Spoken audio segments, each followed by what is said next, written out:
Your Excellency, Chair of the Summit, past and present, Your Excellencies, ladies and gentlemen, good afternoon.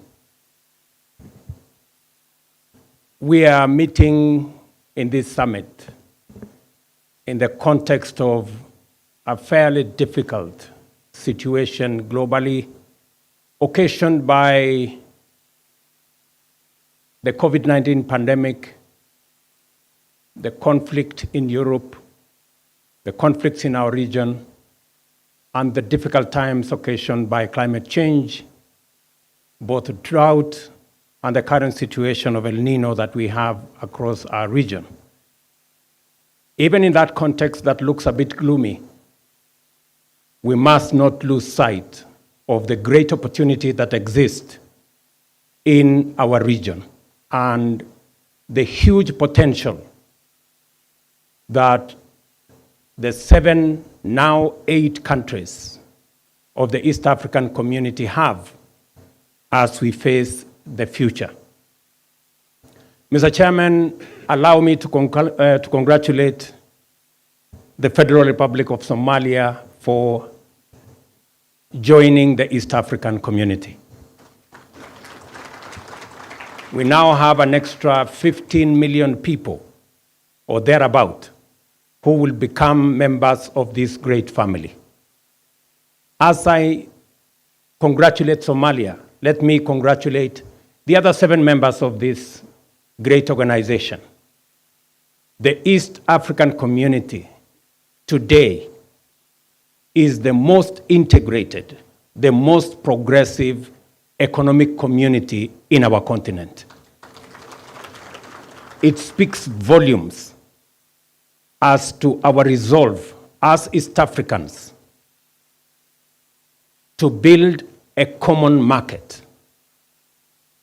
to build on our strengths, and to focus on a common destiny as the people of this region, because by so doing, we will have the opportunity to unlock the tremendous potential and the myriad of opportunities that we have as a region.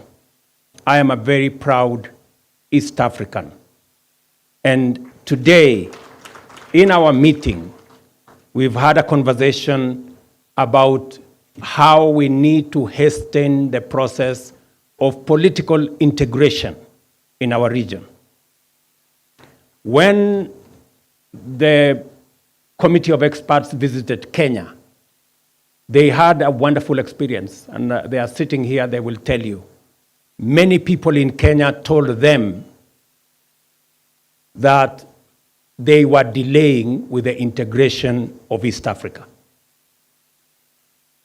It is my considered view that as we focus into the next 1 year, that we will conclude the consultations so that we can further our integration, because I am solidly sold to the idea that it is East Africa that is eventually going to unite the continent of Africa. We are already well ahead. Our integration, market integration, we are proudly now the intra-regional trade between our countries, it is at 27% compared to 17% elsewhere in our continent. We are far off from where Europe is at 70%. But the fact that we are making strides in the right direction means that shortly we will catch up with our peers globally. Let me also say this, that we are a region that is endowed with huge resources, renewable energy resources, whether you're talking about geothermal resources, hydro, wind, solar. We have huge resources all the way from Kenya through Rwanda to Burundi, all the way to DRC. And additionally, we have huge mineral resources. As we go to COP27, We are not going to COP27 as bystanders. We are going to COP27 as a region, having packaged our investment opportunities. Investment in renewable energy, investment in Africa's Green Industrialization Initiative, so that we can use the renewable resources we have, the huge resources we have around agriculture and uncultivated land, the resources we have in minerals, and of course, our human capital, the young people of our region, presenting them as opportunity for the world to invest, and so that we can unlock the potential in our region, create jobs, create prosperity, grow our economy, and eliminate poverty from our region.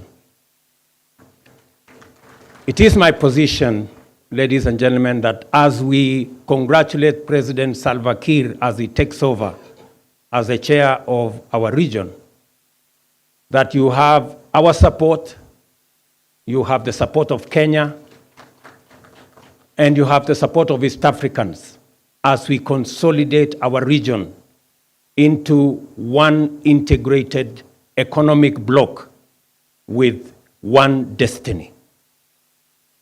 Let me conclude by commending our sister, the President of Tanzania, for making it possible for us to host this summit here. Congratulations, my sister,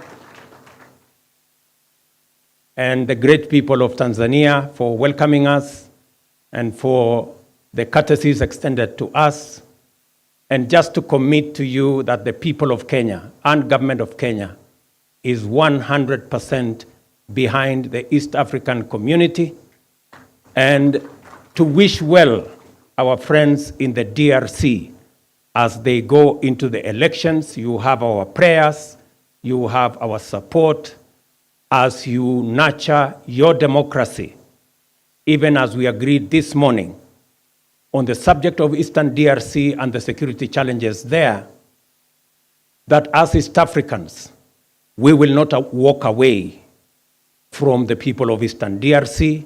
We are going to agree on a methodology with our brothers from SADC on how that whole situation is going to be handled in a manner that respects the wishes of the people of DRC, and in a manner that makes sure that there is no vacuum and the situation in DRC is handled in the best way possible to the benefit of the people of DRC and to the benefit of the people of East African community, because they are our brothers and sisters and they deserve our solidarity.